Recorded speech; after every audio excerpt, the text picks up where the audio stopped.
Welcome. Hey, this is Cavan Scott, writer of Star Wars Force Collector. I'm Cavan Scott, one of the story architects of Star Wars The High Republic. This is Dominic Pace, who plays Gekko the Bounty Hunter from The Mandalorian. Hi, I'm Claudia Gray. I write Star Wars books. And you're listening. And you are listening. And you are listening to Star Wars Comics in Canon. The Force is strong with this one.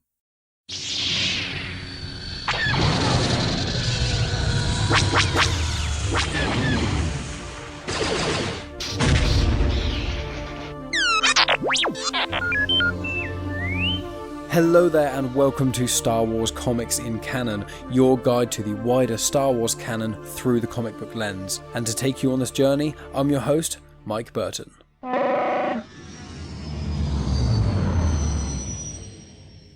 And so brings episode 126. So my friends, this week I am tackling the first batch of High Republic comics from 2022, which is in Phase 2 of the High Republic, which is a prequel to Phase 1.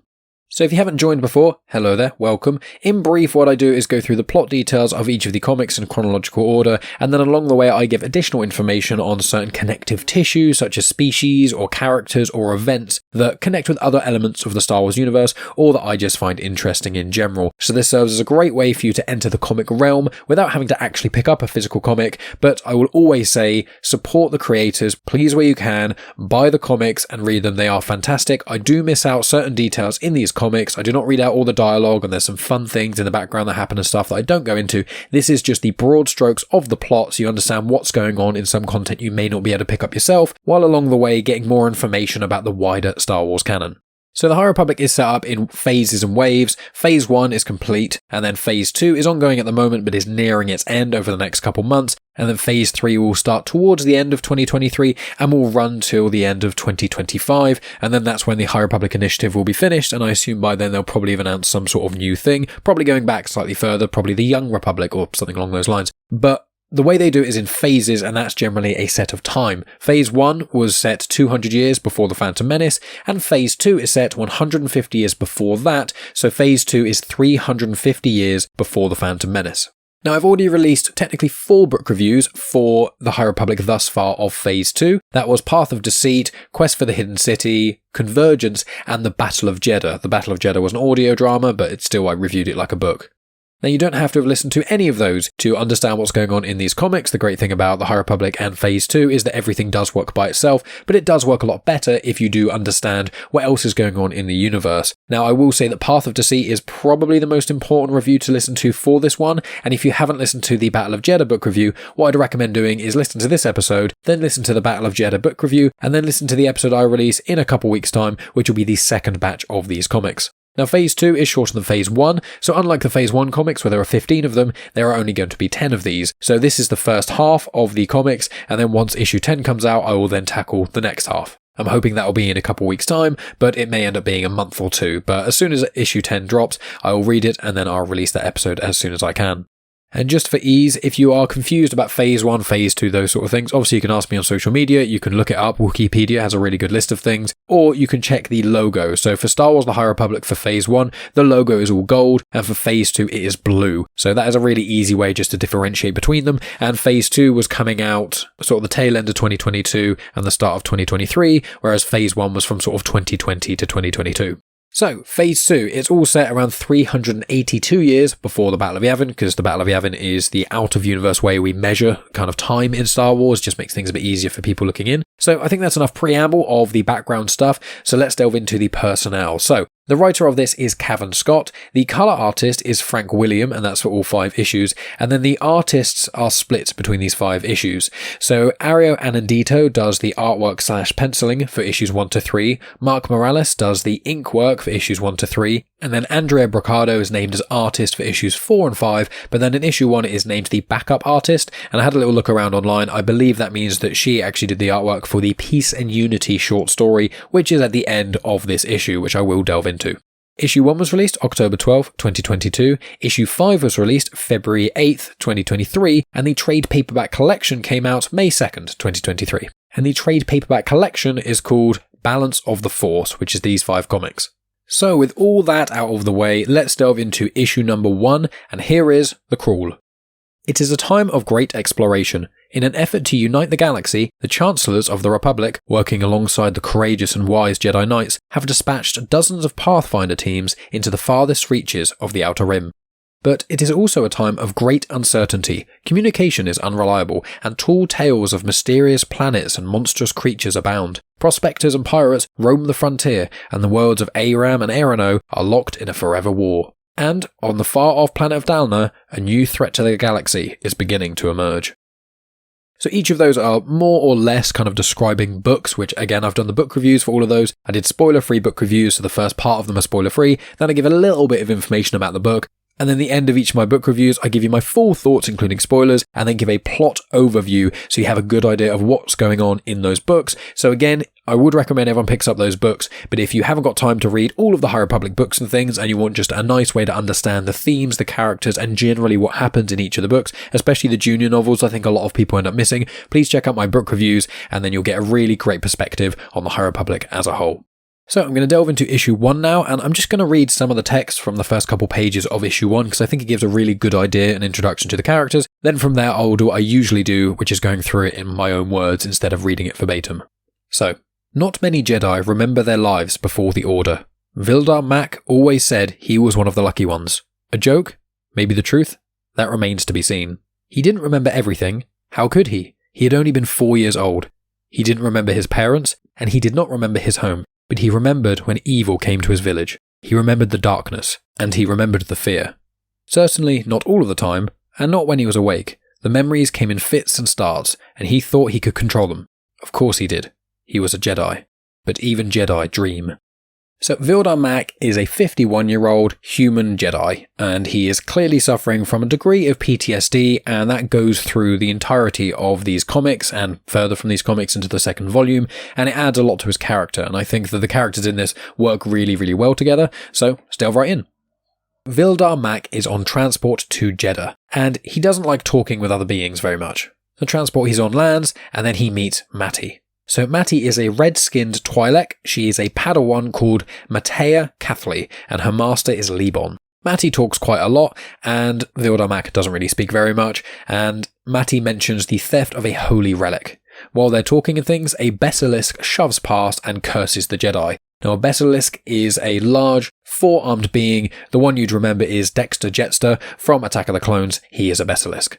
After being shoved, Vildar Mac kind of notes that Jedi used to govern/rule Jedha, and then Matty kind of questions him a little bit and asks why he decided to go to Jedha instead of going to the Togruta front line. Now, Togruta are the species which Ahsoka Tano and Shark T are. They have head tendrils and often red faces or sort of different colour faces. And during Phase 1 of the High Republic, it's shown that the Togruta are considering joining the Republic. So at this point, 150 years prior, the Togruta haven't joined the Republic. I don't actually know anything about the Togruta frontline. I suspect it'll probably be delved into in one of the other books and things I haven't yet delved into. I suspect, as Cavan Scott is writing these, that the Togruta frontline will probably be mentioned in Path of Vengeance, which I got delivered yesterday, but I'm about 2/3 through Cataclysm by Lydia Kang, so when I finish that, I think I really want to delve into Path of Vengeance, but I think I have to read Quest for Planet X before that, just to be chronologically sound, but we shall see. So Vildar and Matty then find a performer pretending to be a truthsayer of Bafash for money and things, and then a real one emerges and is furious, starts yelling. As there's kind of yelling and there's a bit of conflict going on, Vildar spots a Sephi steal some sort of scroll from the real truthsayer. Matty's trying to calm down this real truthsayer, and more people around are getting agitated and getting more and more involved, and Vildar Mac just runs away and chases after this Sephi. But Vildar Mac does lose him. So Sephi is a species. I'll delve into them a little bit more because some of the bio information about the Sephi gets revealed later on in the plot, but this Sephi is called Tey. Now, Tey Sirrek is, you actually find his name in issue 2, but it's just far easier for me to refer to him as Tey. So after Vildar lost Tey, he then goes back into the crowd, and people getting more and more mad at each other and the Convocation, the Jedi, and other Force users and things. Now, the Convocation of the Force is mentioned in the Battle of Jedha audiobook that I did, and it's a council on Jedha that are formed of a variety of different ambassadors from different Force-based religions. So some of the people included in the Convocation of the Force, you've got the Disciplines of the Whills, the Guardians of the Whills, the Jedi, the Lonto, the Falanassi, the Matakai, the Church of the Force, and the Sorcerers of Tund. Now, In the Battle of Jedha audiobook, I think I gave a bit of information on each of those things. I'm not going to do that all fully here, but just so you know, Church of the Force, Lor San Tekka from The Force Awakens, the old gentleman at the start who gets killed, he was a member of the Church of the Force, and then Guardians of the Whills, you'd have seen them in Rogue One, as the characters Baze Malbus and Chirrut Imwe were members of the Guardians of the Whills. So back to the story, you got Vildar Mac manages to stop the fight, and then he sees a Sorcerer of Tund, a representative of which is in the Convocation. Now, the Sorcerers of Tund, they're actually from Star Wars Legends. They were first in the Lando Calrissian Adventures trilogy. In Legends, they were dark side users. However, in the canon, the dark side users were considered apostates, so they left the religion. They do not consider themselves part of the Sorcerers of Tund. The light side Sorcerers of Tund is the standard, and they're the ones that are in the Convocation. And the Sorcerers of Tund call the Force the Unity. And in the High Republic is the first time we've seen them in canon. Now, upon seeing this sorcerer, Vildar Mac has a flashback, and then goes for the sorcerer aggressively, and then stops and apologises. Now, the reason he has like a flashback is the narrative stuff I read at the start of this part, where it was saying that Vildar Mac saw evil come to his village, those sorts of things. The evil person at his village who killed his family and that sort of stuff, that was a sorcerer of Tund. I believe in either this volume of comics or in the next one, it explains who that person was and a bit more information about them, but very, very, very minor spoiler if you're reading along or don't want to know, but it's that they were a sorcerer of Tund, but they left the religion of sorcerer of Tund and became a dark side user. Or rather, they started using the dark side, and then that made them leave the Sorcerers of Tund, so that's why he has like a weird thing with them. So Matty then approaches and introduces Vildar Mac to Tana Mayak, M-I-A-K. Tana Mayak is actually the representative on the Convocation. So it seems that the people who were kind of getting a bit in each other's faces have eased up a little bit, so Matty and Vildar head off to the shrine that the relic was stolen from. Tana Mayak goes about their own business. It's noted that relics across Jedha are getting stolen, and then Vildar Mac finds Sarav blood. So the place they've gone is where the Sisters of Sarav are, so I believe they are species, and so he found the blood of one of them. There's an orb droid nearby, so they follow the droid and then find Tey there, standing over the body of the Sister of Sarav. Vildar Mac just goes for him and tries to attack, swinging his lightsaber around. Tey just easily avoids all of the attacks from Vildar, and Tey says that he has mastered Force techniques, including the art of Mori Crow, also known as the Touch of Death. So Tey then puts his hand on the chest of Vildar Mac, who then collapses. Maddie screams, Tey runs away, and then Vildar Mac is seemingly dead on the floor. And that's where the comic ends. So before delving into issue number 2, I'm going to give you a little bit of information about the Peace and Unity sort of mini-comic. It's a few pages long and it's interesting, and the stuff inside of that relates heavily to the stories that are told later on in this comic run and the characters that show up, so I'm going to delve right in. So it introduces a Jedi called Olivia Zeveron, who is at the final Great Protector. There used to be 4 of them, and now there is only 1.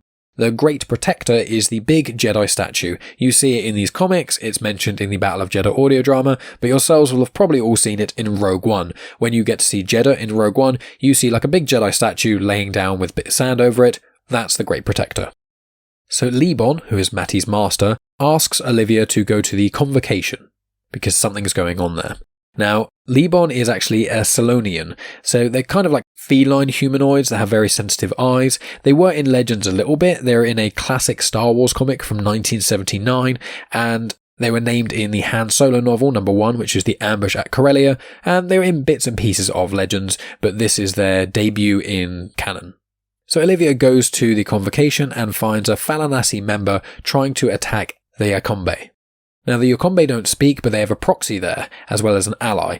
Now, the proxy is speaking on behalf of the Yakombe because the Yakombe don't speak at all, and the Falanasi member is basically yelling, saying that they use the dark side of the Force and they're evil and those sorts of things, and the proxy notes that they haven't actually used the dark side of the Force for generations. Olivia Zeveron then steps in and tells everyone to put down their weapons, to which they do, and then the Yakombe speaks with their proxy, and the proxy notes that they want to withdraw their application from the Convocation and leave. The Convocation session then ends. Olivia questions it and says, do we not want to talk about what's just happened? One of your members attacks someone trying to go in there, but the leader of the Convocation is unfazed by this conflict, and then Olivia Zeveron leaves in a little bit of a huff, and then someone enters who is called Sunshine Dobbs. And if you've been reading or listening to my book reviews of the Phase 2 books, you will know that Sunshine Dobbs is part of the Path of the Open Hand and is not the best person. But that's the end of that little mini-comic. It's quite a cool one. It's worth a read. As I say, I always encourage people to pick up these comics and read them because the art style is amazing and you get so much more of the story if you're actually reading them, and there are parts I do miss out, but you get the broad strokes of the plot. And I think what this comic does really well, especially this little mini one, it shows what the Convocation are actually like in practice. And there's some issues that are caused by the Convocation and are definitely worsened by them as this goes on. And if you listen to the audio drama, The Battle of Jedha, or my review of it, you'll hear there's a lot more they do as well. So with that all in mind, let's delve into issue number 2. So issue 2 starts with Matty panicking because obviously Vildar Mac looks like he's dead, but he awakens in a sort of daze. He wants to go after Tey and then opens him up to the Force and has a vision of this red-doored place and this bug-faced being, and Matty confirms that what he's describing sounds like Enlightenment, which is a bar. Now the artwork of that part is really, really cool, and I quite like the idea of Vildar Mac sort of opening himself up to the Force and having this really intense vision. It's really good, and I will say, again, with pretty much all of Cavan Scott's content, the dialogue in these comics is absolutely brilliant, especially between Matty and Vildar, so for their relationship alone, I would say to pick up these comics, but we move forward. So Matty takes Vildar Mac to the bar, the Enlightenment, and they walk past a member of the Path of the Open Hand who is preaching in the streets in front of the old almshouse. As the Jedi are just trying to get through the crowd and not make a fuss, they get pointed out by the person preaching, and the crowd start getting agitated by them. The Path of the Open Hand hate Force users and tell people that the Force should be free and that the Jedi like manipulating the Force and accusing them of all these things, and are kind of trying to get a degree of rise out of them as the Jedi are just trying to get through the crowd. And a Mon Calamari tries to sort of get near Matty, and Vildar Mac aggressively slaps the hand away, grabs Matty and pulls her away. Matty confirms that she doesn't need Vildar Mac to help protect her or anything like that, and then they get to the Enlightenment bar. So they go into the bar, and then the owner, Craden, introduces himself, noting it is a safe haven. Now, Craden is called Craden Minced, and he is a Villarandi. So Villarandi is this short insect being, seems to have 4 arms, and it makes me think of one of those spitting lizards, where they have that thing open up by their neck, but it's kind of got that at the back of their head, and yeah, they're in and out of these comics. They're in the Battle of Jedha quite a bit. You get to hear a voice of Craden, which is interesting, if not very, very grating, I must say. But Craden also appears in some of the short stories, the Tales of Enlightenment as well. And yeah, is in bits and pieces of the High Republic because he's based on Jedha. So Vildar Mac starts talking to Craden at the bar, but then he sees Tey on the other side and then throws Tey's arrow at him because when Tey put his hand on Vildar Mac and did the Mori Crow, he threw an arrow at Matty that caught her Jedi robes and stuck her to a wall, which allowed him to escape in the prior issue, which Vildar Mac picked up and then threw at Tey. So it then pins Tey to the wall, but because there is no violence allowed in Enlightenment, Vildar Mac is held down by 2 of the bouncers. Craden notes there's no violence or theological debate allowed in Enlightenment at all. Vildar Mac then insists that Tey is a dark side user, and then the entire bar laughs right at him. Vildar then mentions the heart-stopping dark side technique, and Craden says, Tey, do you want to take this over and chime in? And so Tey introduces himself formally, obviously calling himself Tey Sirrek. I may have said Ferric earlier. It is Tey Sirrek. But Tey introduces himself, and Vildar Mac accuses him of murder. Tey shows that on his orb droid, who is called Scoot, that there's a recording showing that Tey found the body there, and that Tey did not actually do that. Because the sister of Sarav, who Tey found dead, actually asked Tey to help because there are things being stolen all over Jedha and no one seems to be listening. Tey then notes that there is a pheromone that his species, the Sephi, use, and it means it can knock out people and makes them appear to be dead, but only is for a short period of time.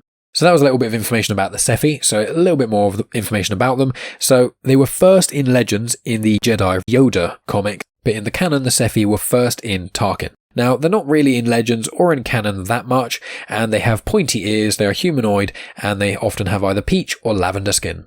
So Tey continues to talk about how all kinds of things have been stolen all over Jedha, primarily Force-based artifacts or relics and things. No one cares, the Guardians of the Whills doesn't care, the Convocation doesn't care, and then he leaves. So after a little bit, Vildar and Matty then decide to follow where Tey went. They spy on him and see that he seems to be selling Vildar Mac's lightsaber to someone in an alleyway.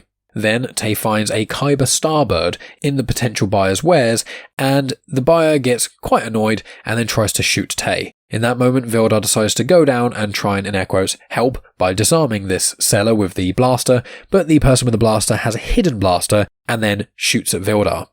Tey sees this with a split second to react and actually dives in the way of the shot, protecting Vildar. The person who is potentially buying the lightsaber and things then just disappears, and Tey confirms that he's wearing body armor, so he's completely fine, and that Vildar is welcome, even though Vildar completely ruined what Tey was trying to do, which is trying to find out a little bit more information on who is potentially buying these Force artifacts and how are they being obtained and things to try and investigate this matter a bit more seriously.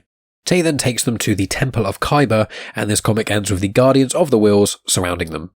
So we move on to comic number 3.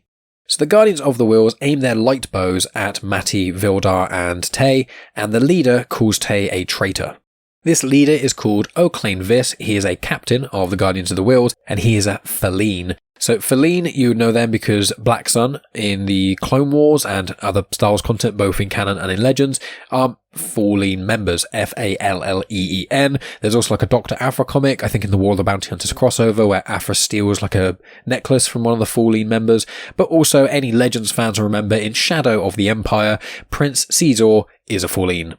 So this captain, Oclain Vis, does not like Tey very much at all, obviously calling Tey a traitor. Tey then threatens to use Morikro on one of the Guardians. Vildar Mac then yells at him and throws Tey across the room, and Matty tries to explain to Tey what it meant to Vildar and he's suffering through a few things, but Tey refuses to listen and then leaves once again. Oclain Vis then confirms that Tey used to be a Guardian of the Whills, and this shocks Matty and Vildar. You then get to see what Tey was up to. Tey is now sulking on the top of this rooftop with his droid Scoot, and Tey is quite agitated about things. Scoot is protesting, saying that Tey shouldn't just keep walking away from stuff. Tey then yells, and then Scoot leaves. So then we get a flashback of 5 years ago. We see Tey as a Guardian of the Will, and he is watching some beggars doing like a little scheme and pickpocketing people who are donating to their sort of begging plate. Now, the specific beggar in question is a young Kragmaloid, which is essentially an elephant person. They were first in Legends, in the Underworld comic, and don't really appear much else. This was their first appearance in canon, and they're not really in Legends very much either. But they're essentially elephant people. This one in particular is a child, and is pink-skinned. So this scheme is where the beggar begs someone for some credits and things, and while they're distracted, an orb droid then pickpockets them. Now this orb droid is Scoot, as we see in the present. So Tey decides to chase after this kid after watching them pickpocket someone, and then gets knocked down by another kid who like swings on a rope and kicks Tey to the ground. Scoot then flashbangs Tey, and all three of them leave. So then it comes back to modern day. So it shows that the archivists of the Guardians of the Whills say that the Firebird could not possibly be gone and that Tey is clearly lying, but they then get to where the Firebird should be and it's not on its assigned plinth. So Vildar and Matty then defend Tey, saying it's probably not him considering he drew attention to it, and why would he draw all this attention to something when they didn't even know it had been taken. And then Matty also says that Tey was upset by the death of the Sister of Sarav, and then Captain Oclain says that people frequently die when Tey is involved, so it doesn't surprise him. So we then get another flashback. So Tey, this is still 5 years ago, like shortly after the flashback we just saw. So Tey questions Oclain while they're training about this thug called Wozo, which the beggar kids seem to mention, and they seem to be employed by this thug to pickpocket and stuff. Oclain says that unless they enter the temple, there's nothing they can do. They can't help every lost soul on Jedha. Later on, Tey then confronts this beggar child, who's this Kragmaloid elephant person, and the kid then runs away. The kid runs into Ernst Wozo, who is this thug that was being mentioned, and Tey confronts him. Oclain then stops Tey and pulls him back, and so Wozo and the beggar kid leave. The next day, Tey is on guard duty, thinking that he hasn't actually seen that beggar kid around very much. Then the orb droid Scoot goes to Tey, starts frantically beeping, and Tey then follows, and finds 5 knocked out children. It appears that the Kragmaloid, who is called Flim, is dead. Captain Oclain shows up and says that Wozo seems to have double-crossed this other crime syndicate or group called the Nemoi, and Tey is absolutely distraught. He's crying and he's like, what has he done? You know, did Wozo leave them there to get beat up by this other group, or did Wozo actually beat them up specifically and severely wound them to stop them from talking? The captain says that he just doesn't care, their only duty is to the temple, help is on the way for these kids, but that's all they need to do. Tey is understandably angry at this, so leaves the area and goes to find Wozo. He does find Wozo, and he is a species I can't find record of, but he's this big hulking mass, but he's wearing like a glass helmet thing that's got water in it, so assuming he has to be aquatic, and so Tey smashes the helmet thing, and Wozo falls on the floor, suffocates, and dies. So that's the end of the flashback, so we go back to modern day. Tey is still sulking on this rooftop, but Scoot returns and tells Tey to follow him into the Kyber temple. Tey is unsure, but then Scoot finds an open window, so Tey follows, goes in there, and says that they want to check the logs to find out what's been going on, potentially to see who has stolen this Firebird artifact, and then spots Vildar, Matty, and some of the others. Before he approaches them, he notices this orb thing beeping under what looks like a cabinet. He pulls it out, and then Vildar turns around, sees Tey holding this orb, yells, and then uses the Force to throw it outside, and it then explodes. And that is where issue 3 ends. So issue 4 starts with Vildar waking up in the Convocation building wrapped in some healing leaves. It shows that he saved everyone from the explosion bar one person, who is Archivist Sumeg. Scoot shows up, but Vildar and Matty don't speak droid. They're trying to work out what's going on, but it seems that Scoot's memory core has been scrambled from the explosion and his holocams have been cracked as well. And although Vildar thought that Tey was to blame when he threw the orb that Tey was holding out of the way, after a bit of time to think about things, he doesn't think that Tey is actually to blame. While this is going on, Tey is listening in with an earpiece. It seems that Scoot is recording anything that's being said and is transmitting it to Tey. Tey is being taken to a holding cell by the Guardians, who clearly blame him for this explosion, and obviously he was found with this explosive orb, so they throw him into a holding cell. But just before they get there, they notice that some sort of sound is happening, or that Tey seems to be responding to things, so they pull out an earpiece from his ear, smash it, throw him into the cell, and slam the door, and Tey comments that no one ever listens to him. So meanwhile, back at the Convocation, none of the Convocation members will listen to Vildar Mac. They say that the Guardians have got it under control, and that the Guardians don't make assumptions. Even though Vildar is protesting and saying, well, they have history of Tey, and they're assuming the worst of him, why would he reveal himself with the explosive straight away? This doesn't really seem to line up with what's happening. The Convocation just dismiss Vildar and Matty, and note that they're going to tell the public that it was a gas build-up that caused the explosion, not actually a planned detonation. Vildar and Matty understandably protest to this, and the leader of the Convocation tells Libon to just explain to Vildar and Matty and basically get them out. So Libon then explains that it's a very delicate time for both the Convocation and for Jedha. The Convocation are trying to push forward with this thing to try and bring together a lot of these Force users and Force user religions, while tensions are just getting higher and higher on Jedha. Olivia Zeveron enters, who's from the Peace and Unity minicomic, along with Libon, and she notes the disdain for both the Convocation and this pointless festival of balance. Then the Herald enters, a gentleman named Worth Pluth, who is a Nautolan, same species as Kit Fisto, and he is a representative of the Path of the Open Hand. He is the Herald for the Path of the Open Hand, and he enters with Yana Rowe and Sunshine Dobbs. If you want to know more about Yana Rowe, go and read Path of Deceit or listen to my review on Path of Deceit, and I'll give a good plot overview and delve into her as a character in that, but she's only really appearing in the odd panel here and has no dialogue, so if you want to find out more about her, go listen to that episode. Details are in the description when each episode has been released. I think Path of Deceit was January of 2023, but just go back through the back catalogue and you'll find it, or go to youtube.com/genuine Chit-Chat, and right there you'll find 2 playlists that will have the information that you seek, either the High Republic playlist or the book reviews playlist. Or you can just go in the Star Wars Comics and Canon playlist, which has all these episodes as well.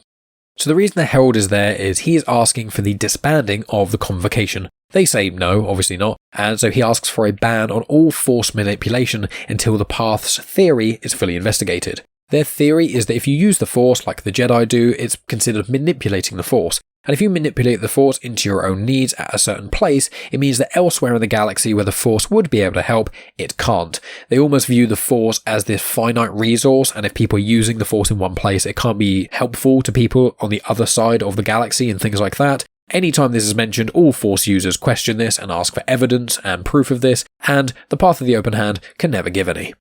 And as I just said, the Convocation declined, saying we can't tell every Force user to not use the Force. Do you have any proof for this? The Herald says, if we did, you wouldn't listen to us anyway, and then storms out with Yana and Sunshine.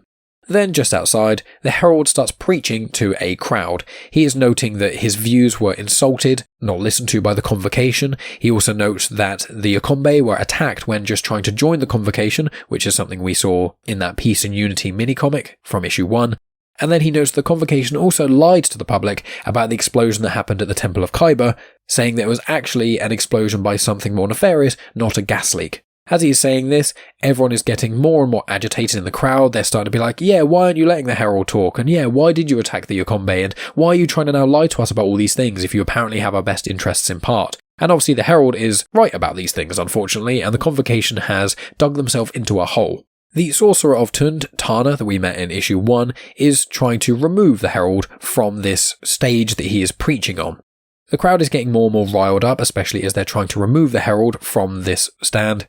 And then some of the Guardians of the Whills approach and then start to physically try and get the Herald off the stage, and they are being quite rough about it, and one of them even hits the Herald in the face. The crowd is understandably getting more and more agitated by this, and then Vildar and Matty decide to intervene and try and calm down the crowd somewhat. Then we see that Yana is using a glowing rod, which I believe is probably the Rod of Daybreak or something along those lines. As I said, it gets mentioned in Path of Deceit, go check that out. And the Leveler shows up. Now, the Leveler was actually in Phase 1 of the High Republic. They're called the Levelers, or also known as the Nameless. And so if you've read any of the High Republic books or any of the content from Phase 1, you'll know that they basically feed on Force energy and they seem to calcify people, so they somewhat turn them into stone. The Leveler and some of their origins and things is shown in, once again, Path of Deceit, so go read that. So when the Leveler shows up, it causes the Sorcerer of Tund to hallucinate and see all of the people in this crowd as monsters. So this Sorcerer then uses their Force powers and attacks everyone around them quite aggressively. And I think the Sorcerers of Tund use fire quite a lot. So there's this fire Sorcerer trying to kill people around them who are just normal people, who are also getting riled up at the fact that Force users in this convocation are lying to them, while also trying to silence someone who is saying that the Force can be dangerous and things, which obviously causes even more rioting, and that is where issue 4 ends. So we move on to the final issue of Volume 1 of the High Republic Comics by Marvel, Phase 2, issue number 5. So the riot has broken out, there is anger, there's confusion, there's fear. Vildar Mac and Matty are both affected, but in slightly different ways. It seems to be the Leveler that's causing this, but obviously they have no idea what the Leveler is, they haven't even seen it, so they have no concept of what that being is or what it could do. Now, they are affected by things, they feel a bit cloudy from the Force, but they're not like vividly hallucinating, and Vildar manages to get to Tana Mayak, the Sorcerer of Tund, who's affected, and manages to snap them out of their hallucinations. But you've then got other Force users who are nearby who are also causing issues. You've got Susselie, who is a sort of grass person, I guess, kind of looks like a Mother Gaia sort of figure, and they are part of the Lonto religion, who is in the Path of the Convocation. She was the one who used like leaves to heal Vildar Mac after the explosion in the previous issue, and she is wrapping everyone in these vines coming out of the ground and things, but a lot of the Jedi are yelling at her saying, look, this is just making things worse. You've got Libon, who's there as well, Matty's master, and you've got more and more people are appearing, but there is just rioting going on everywhere. The clouding of the Force is starting to fade somewhat, and Olivia Zevron is also there, and then she tries to take pursuit of where she feels like this kind of clouding is coming from, so Vildar and Matty follow. While that's all going on, you've got Tey in the Temple of Kyber still in his cell. One of the Guardians lets someone in through the front door, and this person comes in and is followed by an armed group who get in and attack. This armed group are beating up members of the Guardians of the Whills and are trying to find something. The guards that were stationed outside of Tey's cell leave the cell to go and help the rest of the Guardians because the temple is essentially under siege, and Scoot manages to let Tey out. Tey is then escaping, but notices there is someone attacking one of the archivists, Oranali, who is pretty mean to Tey and is not a very nice person, but Tey decides that he should probably help this archivist even if they're not a very nice person, and Tey manages to KO this attacker. Back to the Jedi, Vildar and Matty are pursuing Olivia, who is momentarily stunned by the sight of the Mother, who is the member of the Path of the Open Hand, who has got the power over the Leveler. But obviously, again, they don't know this. Then the trio notice that outside the old arms house, which is where the Path of the Open Hand had been operating from, they've actually been using the place to help people who are caught up in the Battle of Jedha, who are like being hurt, mainly civilians and things, and they're trying to help people. Now this old arms house is like falling apart, and there are people inside who are trapped.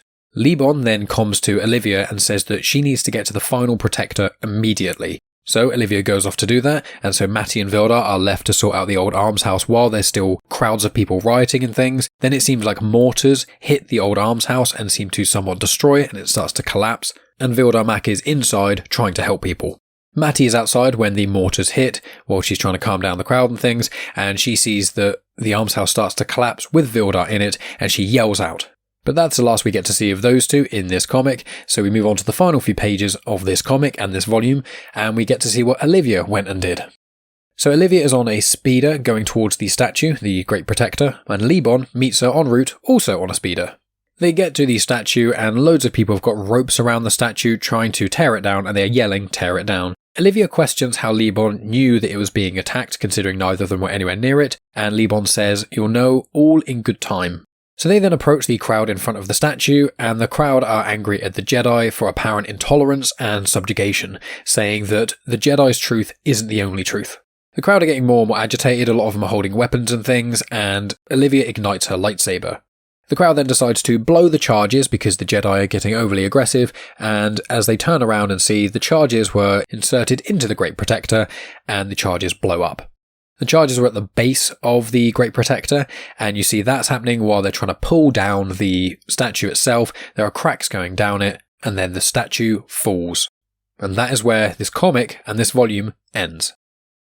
So I'm currently reading these comics, obviously, and I'm a few issues ahead. I think I've finished issue 8 or 9 now. I can't fully remember, but issue 10 hasn't come out as of recording this, so I don't actually know how this all ends. But if you really enjoyed that and you haven't listened to any other episodes of my show, or if you haven't listened to much other High Republic stuff, I really recommend checking out the Battle of Jedha audio drama. It's really, really great fun, so you can check that out on Audible and a few other places.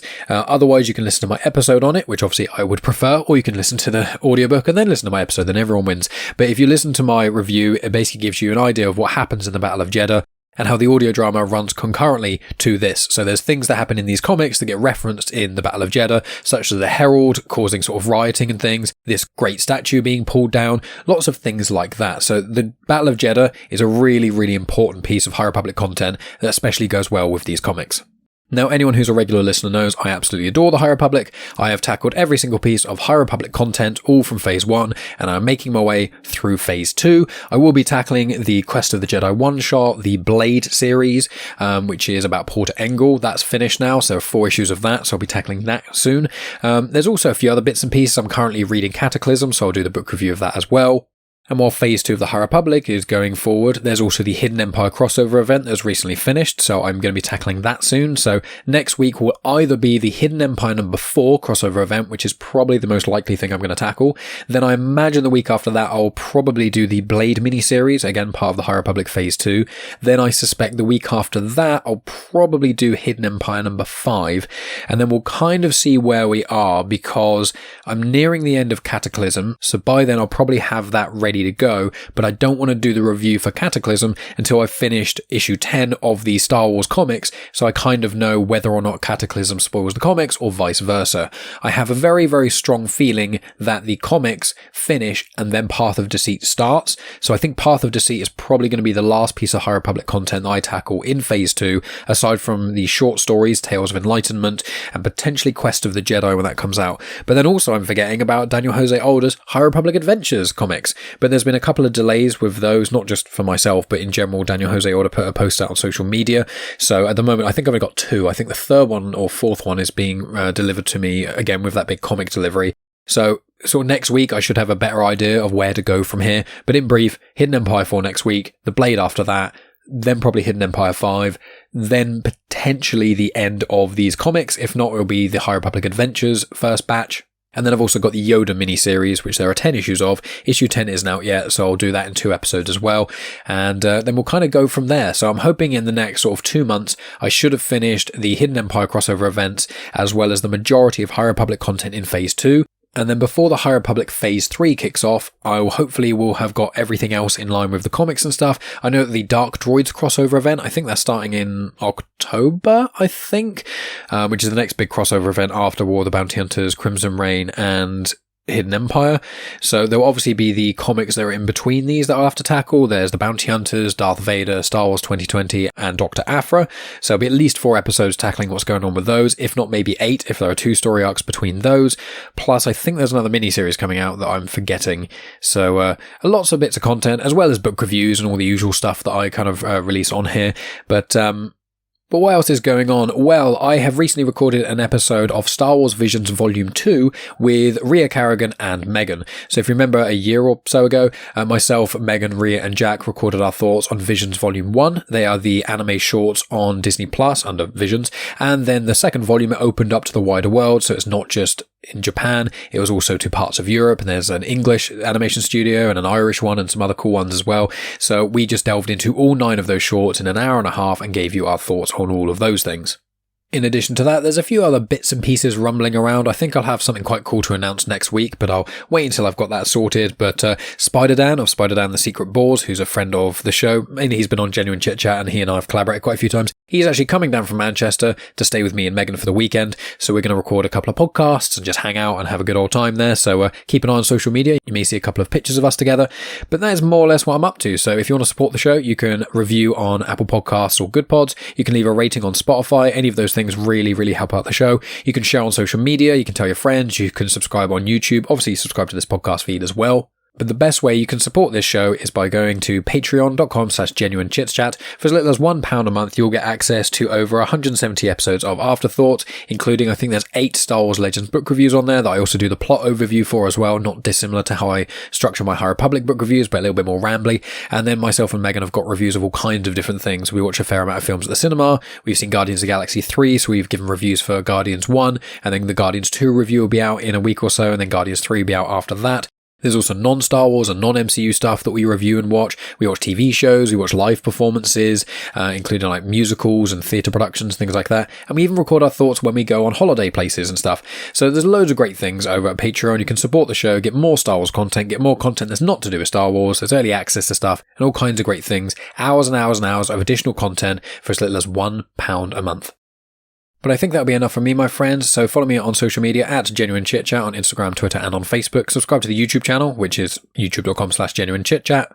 And you can also subscribe to the Pop Culture Collective newsletter, which is a weekly newsletter where you get updates of everything that I'm up to on the Star Wars front, as well as Genuine Chit-Chat, any guest spots that I do, as well as loads of other incredible creators where we all give like a paragraph or so of just what we're up to. So if you want to keep up to date with what I'm doing and loads of other amazing creators without having to follow us all on social media, please subscribe to the Pop Culture Collective newsletter. Details are in the description.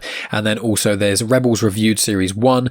Myself, Math and Dave all reviewed Series 1 of Star Wars Rebels, which Dave has seen once before, Math has never seen, and I've seen a couple of times before. And then we're going to be recording our Series 2 review not next week, the week after next as well. So lots of great things coming out that are Star Wars related, lots of non-Star Wars related things coming out, but just keep up to date with everything I'm doing by following me however you feel best. But thank you so much for listening as always, my friends. I appreciate each and every one of you, especially listening all the way up to the very end. I will speak to you next week with probably Hidden Empire number 4. And as always, may the Force be with you.